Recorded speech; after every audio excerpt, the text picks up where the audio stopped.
Et bienvenue sur la chaîne Force 12 P1 dans ta gueule. Donc je suis Sid et je suis en compagnie de Cendrillon. Alors dans cette vidéo, Cendrillon va nous présenter son deck qu'il a ramené donc au premier Uchronic Games Tournament qui s'est déroulé ce week-end, où tu as joué la finale. Ouais, c'est ça, que j'ai perdu d'ailleurs. Ouais, sur une petite erreur de mauvaise connaissance des règles ouais. En fait, parce que ça arrive pas souvent. Mais bon, ça n'empêche pas le fait que ce deck t'a emmené jusqu'en finale. En finale. Et que c'est pas le deck qui t'a fait perdre.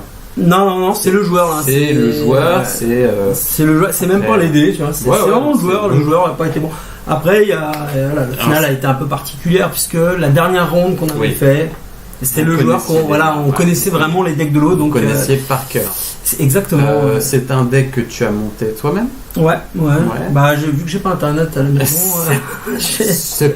Écoute, c'est pas mal, on est en 2018. C'est bien justement ça. Voilà. Comme quoi tout est possible, n'est-ce pas? Donc tu as monté ce deck toi-même. Donc tu peux peut-être nous expliquer pourquoi les Blood Rivers déjà? Blood Rivers parce que c'est une bande de cœur. Clairement. Corne. C'est ça. Corne. Après je voulais pas jouer les Magor parce que chez Korn, je sais pas, ils sont super. Peut-être un peu plus polyvalent quand même. Les Blood River. Ouais. Je pense qu'ils sont. Bon, je sais pas, je pense qu'il y a des choses sympas à faire avec Magor, mais c'est surtout que j'ai un peu de mal. J'étais sympa avec eux. Et voilà, et puis je trouve que c'est presque. Bon, il n'y a pas beaucoup d'erreurs à faire. En fait, j'aime moins cette bande. Je trouve que c'est une des dernières qui sort et que voilà. Grosso modo. Blood River pour voilà, c'est ça. En plus, vu que c'est une des premières bandes sorties, on peut dire que tu as accumulé pas mal d'expérience. Ouais, c'est ça. Les match-up, tu commences à les connaître. Surtout eux, en fait. Tu commences à gérer les match-up. Ok. Ouais. Et donc c'est un deck que tu as voulu. Quelle orientation avec? Alors, pour ce tournoi-là, je l'ai choisi full poutre. Ouais. J'ai laissé 2-3, enfin peut-être un objet si tu veux pour prendre, mais et donc alors je rappelle, donc les Blue Rivers, ils attaquent que sur des épées, donc il y a des petits marteaux. Il y a des petits marteaux. Il y a des marteaux. Ok, mais la plupart c'est des petits épées. Ça te fait pas peur de dire je vais tout miser sur la pousse sur des combattants qui potentiellement ont peu de chances de réussir leurs attaques? Ouais. En fait, j'ai conçu le deck en me disant je vais attaquer et je vais mourir. Et faut mourir. Et je vais scorer en mourant. C'est ça le spirit. Faut que ça soit mais il faut que j'en tue un maximum. C'est-à-dire que je sais que je vais mourir, mais je vais en tuer un max. C'est genre le gros missile. Ouais, c'est ça. Non, mais on envoie tout au maximum. On fait de gros dégâts. On empêche l'autre de scorer. En fait, c'est tout. On l'attaque. Le canon laser force 12 P1. Ouais, voilà. C'est ça. On est d'accord. Non, c'est empêcher le joueur de jouer. D'accord. Et vraiment le gêner au maximum. Eh bien, je vous propose qu'on découvre son deck tout de suite. Et on se retrouve donc toujours avec Cendrillon qui nous présente son deck objectif, donc de son deck Blood Rivers. Alors, vas-y Cendrillon, je te laisse.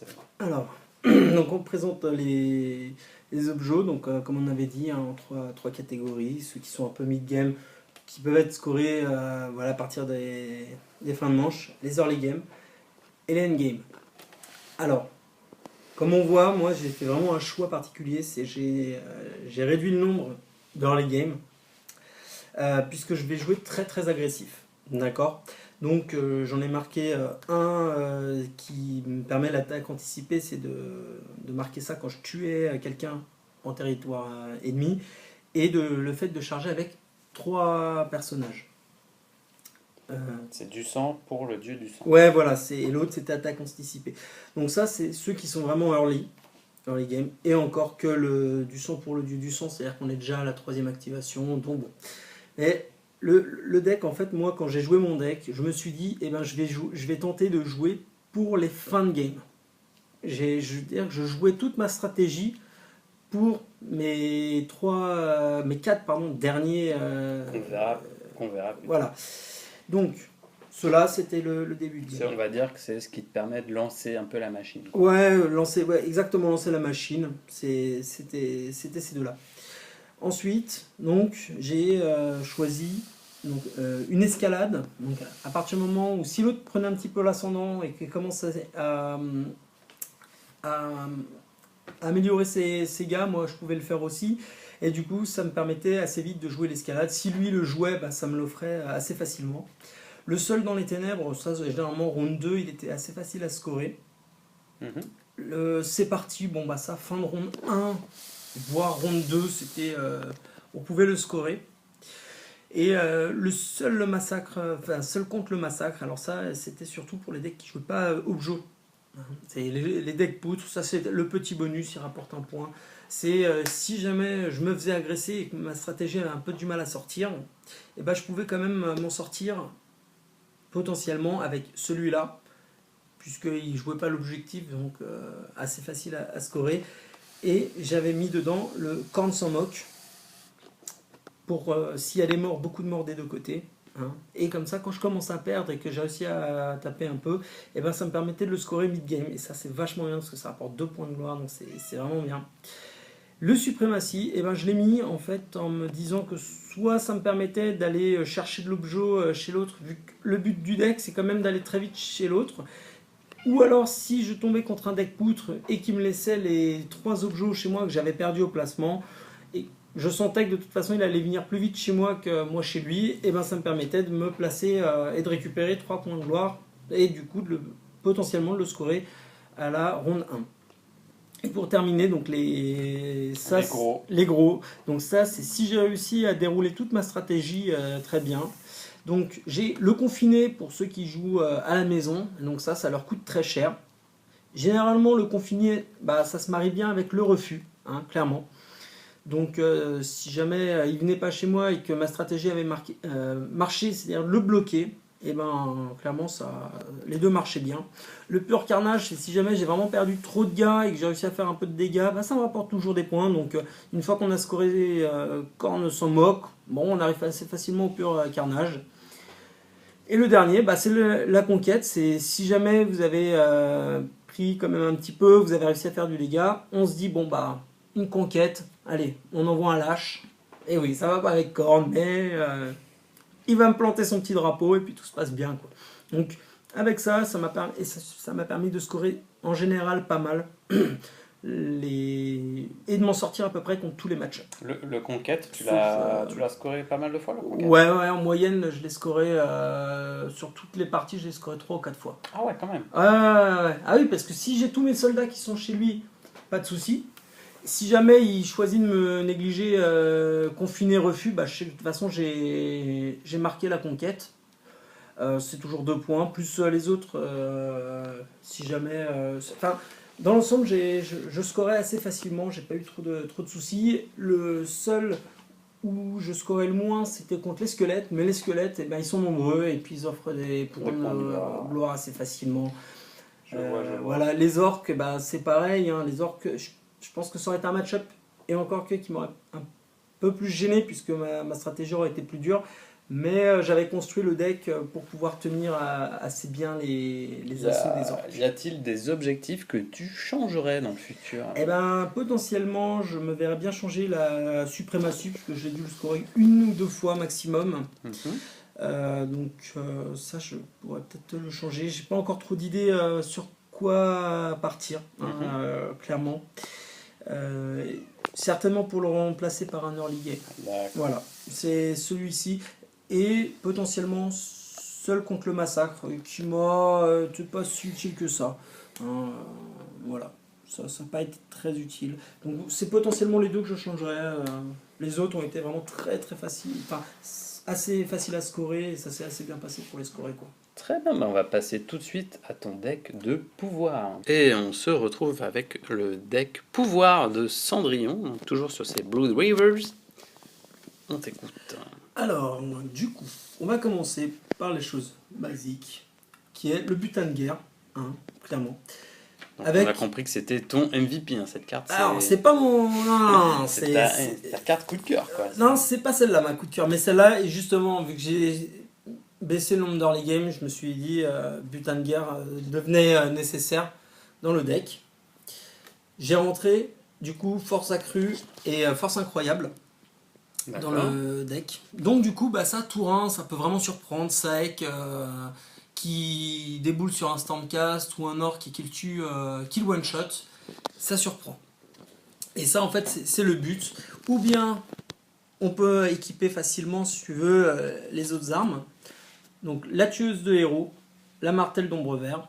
Sur les Targor, comment il s'appelle, Arnulf, qui peuvent très vite faire du dégât, puisqu'on sait que derrière ils prendront certainement, ils seront tués quoi en fait. Hein, ils sont pas faits, ils sont Donc pas là, pour on tanker, parle quoi. toujours d'early game. Hein. Ouais, C'est là des choses que tu. voilà, et que ça servira aussi au mid game. Hein. C'est une martelle d'ombre vert, c'est un gros coup, donc moi je la préfère la mettre sur un petit gars parce que derrière, une fois qu'elle a réussi, on la défausse. Et on sait qu'il va mourir derrière. Voilà, donc potentiellement on sait qu'on peut passer à 4 dégâts si on a eu un peu de chance, on fait un critique, on passe à 4 dégâts, ça tape sur du marteau, ça fait 3 dégâts. Donc ça fait une charge. Ça peut aider à scorer celui pour lequel il faut faire 3 charges, pour le scorer en early game aussi. Donc assez bien. Donc voilà, le butin de guerre qui permet très vite d'équiper et de faire une grosse menace, voire de surprendre. Donc ça servait essentiellement à ça. Dans le deck, j'ai en équipement, donc je vais continuer un peu donc, sur les équipements. J'ai mis la tueuse de héros. Alors, la tueuse de héros, carte redoutable, hein, mais elle frappe une fois. Et du coup, j'ai essayé essentiellement de la jouer, donc pareil sur un petit, en combinaison avec une offre sanglante. Donc ça devient assez rigolo. C'est-à-dire que on prend un dégât et on lance 2 dés supplémentaires. Pour la prochaine activation de charge. Donc, on équipe avec une tueuse de héros. On joue une offre sanglante sur toujours mon préféré, Targor. Donc, il tape au marteau, il lance 3 marteaux pour faire 4 dégâts. Et après, il lui reste un point de vie. Bon, on sait que...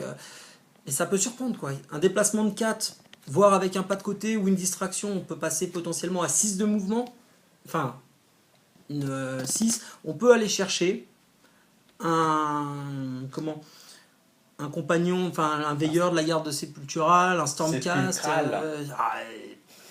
Un squelette, quoi. Un squelette, le gros, le veilleur.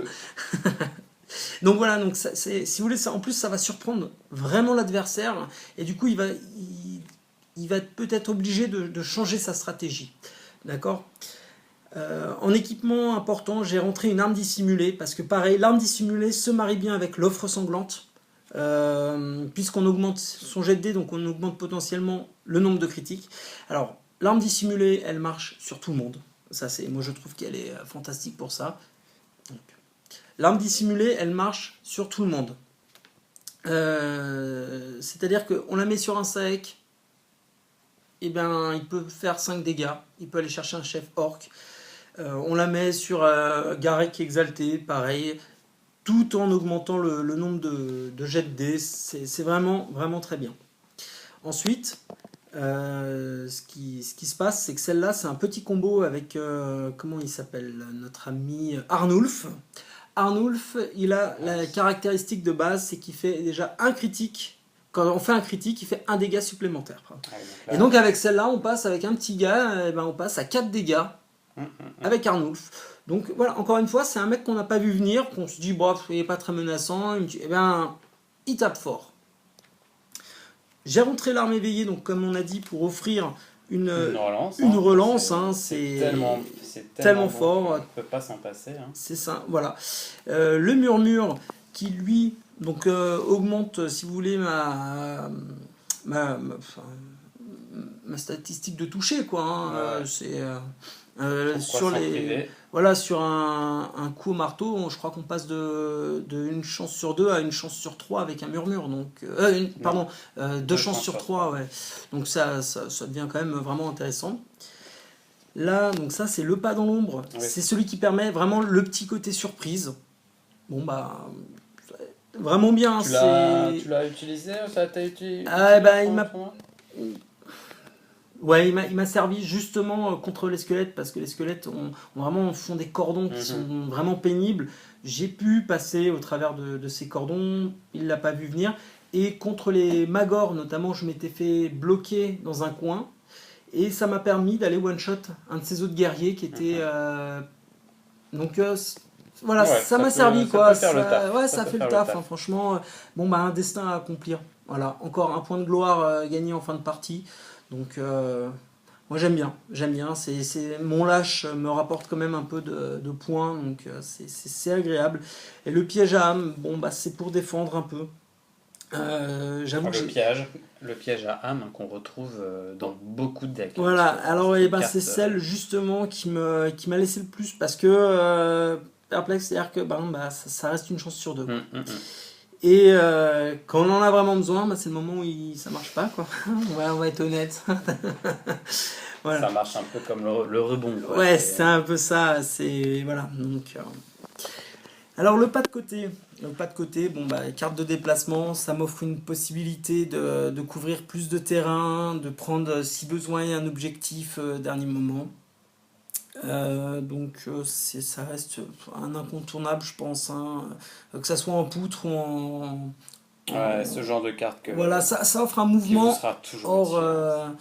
ouais, clairement, on peut s'en servir comme défense. Enfin, vraiment, il y a beaucoup d'utilité au pas de côté. La distraction, c'est pareil. Hein,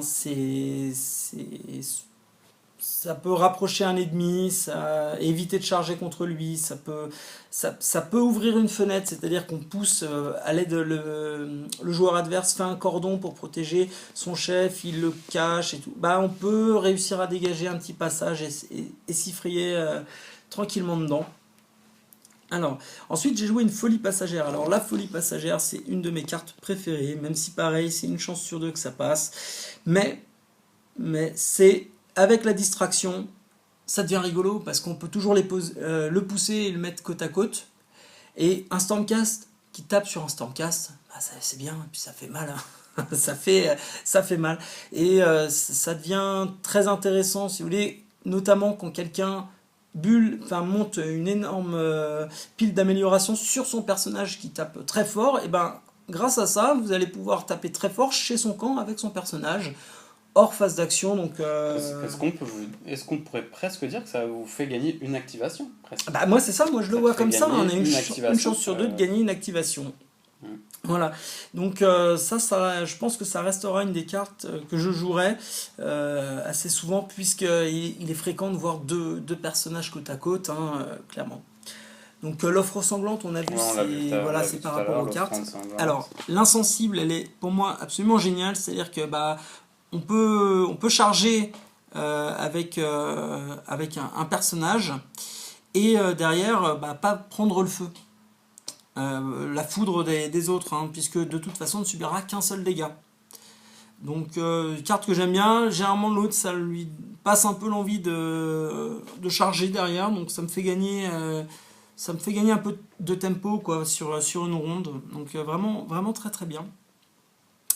L'ultime coup, c'est quand un gros vient me taper un de mes petits gars que j'ai envoyé avec sa tueuse de héros ou pas. Je peux toujours mettre un petit coup, ça fait passer la barre des 5 points de vie à 4 ou des 4 points de vie à 3, ce qui change vraiment tout. 5 points de vie, c'est vraiment le plus dur à tuer. Hein, il faudra 2 activations en règle générale. Donc avec ça, à l'aide d'une seule une activation pour éliminer potentiellement un gros, et pareil chez un Stormcast qui vient me taper, il vient à la portée d'un sac. L'avantage de l'ultime coup, c'est que vous n'avez même pas besoin de lancer le dé, hein. Non, se prend le dégât, ça touche automatiquement. Et ensuite, donc, du coup, les deux cartes. Excuse-moi pour rebondir, ça n'exalte même pas le Stormcast. Hein, non, ne fait pas de jet de défense. Exactement, donc c'est pas mal. Encore en Blood River, c'est vraiment une carte c'est pas mal, très très bien. Alors, excuse-moi, parle-nous un peu de Rafale d'éclat. Ah ouais, la Rafale d'éclat. Et puisque j'ai un deck où moi j'aime bien que mon petit gars il meurt, donc ça me gêne pas. En fait, je l'ai intégré justement pour les gros boss, les Stormcast. Parce que je joue Rafale d'éclat, mes Stormcast, ils passent tous à 3 points de vie. 3 points de vie, ils passent potentiellement très très vite à la portée de Saek est à la portée de Garek et comment il s'appelle, Carsus, une fois qu'il est enragé, enfin même en contact il fait des, enfin je veux dire ça permettait vraiment de descendre. Ensuite de ça, le mec il a mis 5 points de vie à son petit gars, et avec une tueuse de héros j'arrive à lui en mettre 4, il lui en reste un, ça me gêne, je joue la rafale d'éclat, il est mort. Ça me permet vraiment de descendre. Par contre le match-up contre les orques, ils sont tous exaltés derrière. Ouais. C'est pas grave puisque ça je vais le jouer pour tuer le chef. Et les orques exaltés, tant qu'il n'y a pas le chef, ça fait moins peur quoi. Ça c'est vraiment la carte qu'il faut. Il ne reste plus qu'une carte à voir, je crois que c'est 2 il en reste. Ah oui, donc il reste second souffle. Un petit peu. Ouais, bien sûr, pas de souci. Le second souffle, en fait, c'est généralement, on se dit un personnage qui est chargé, il a plus d'utilité, puisqu'il va pas être réactivé. Ouais. Bon, ça, l'autre, il se dit, j'ai peut-être une fenêtre pour chercher un objectif, pour aller avoir un mouvement. Ça permet, à l'aide, par exemple, d'un pas de côté ou d'une distraction, donc il faut jouer un peu les deux ensemble.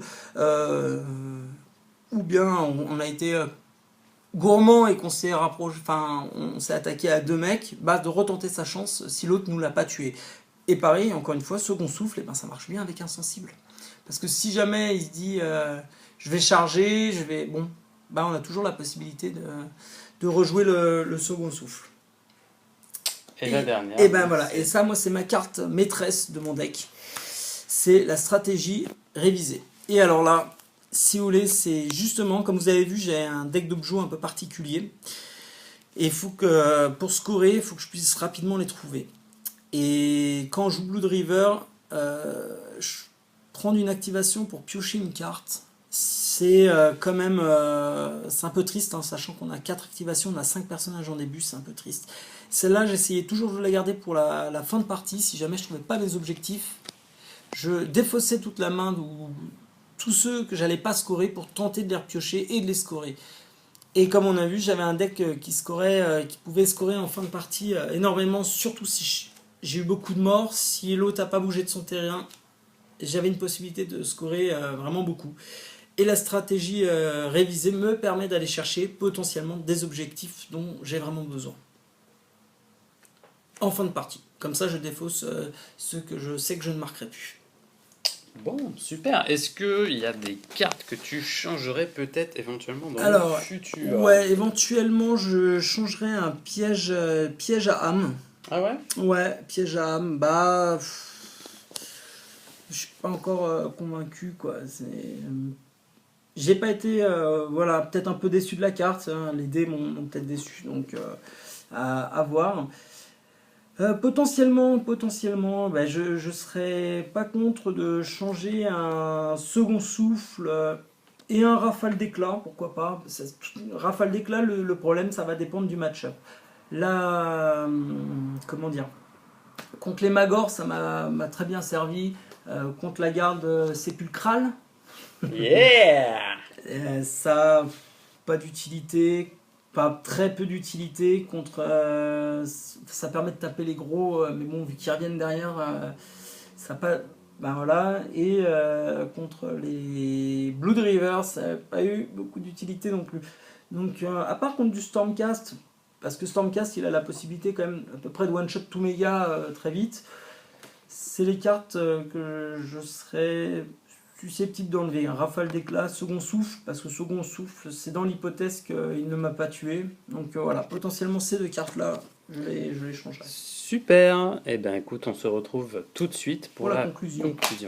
Et on se retrouve donc avec toujours Sandrine, qui nous a présenté son deck. Et j'espère qu'il vous aura plu, d'ailleurs. Est-ce que ce deck, est-ce que tu vas le rejouer peut-être dans d'autres événements ? Ouais, je pense. Je vais changer, je pense, 2-3 cartes. On l'a vu précédemment dans la vidéo. Voilà. Même peut-être un peu en surprise. Je vais le rejouer parce que je pense que déjà j'ai pris énormément de plaisir à le jouer. Je me suis régalé. Je me suis régalé. Il a été. Je trouve qu'il m'a servi vraiment dans les match-ups. Contre tout. Après, on rappelle que le tournoi, il y avait peu de bandes comparé à les bandes jouables Il J'étais un manquait peu les orques, déçu, il manquait ouais. les SKV, il manquait Ouais, les nains quand même. Ouais, il On est était bien glisse. buildé contre, justement, Ouais. il marche bien contre. Le match-up qui a été le plus difficile pour moi, c'était les Blood River. De jouer contre Ah oui, parce le que- match miroir. Et ouais, j'ai jamais pensé à builder mon deck. Donc en fait, non mais c'est vrai, quand tu fais, parce que quand on joue à la maison, bah, soit on joue avec les copains, Bah oui, soit on joue c'est avec ça. maman, et du Eh coup, bah oui. on pense pas forcément au match c'est vrai. miroir parce qu'on n'a pas les mains en double. Et moi, ça m'a clairement desservi quoi. Le match miroir a C'est été peut-être très. le seul match-up où tu te sentais le moins à l'aise. Ah ouais, clairement, je me suis senti Donc moins pour à l'aise. ça, il y a seul le fait de jouer, faire des ligues, des choses comme Ouais, ça. c'est ça, faites Wow. des ligues, jouer, et puis en fin de compte, c'est là où simplement. on se rend compte des points forts du deck, les points faibles, les Et cartes ben à voilà. changer, et puis Conclusion, jouer jouer vos un decks, maximum. jouer un maximum, et puis n'oubliez pas surtout de lâcher un gros pouce vert de pousseur de fil dégueulasse sur notre vidéo, et puis de nous dire dans les commentaires si vous avez aimé des trucs, si vous avez moins aimé d'autres trucs, et puis on vous dit à très vite.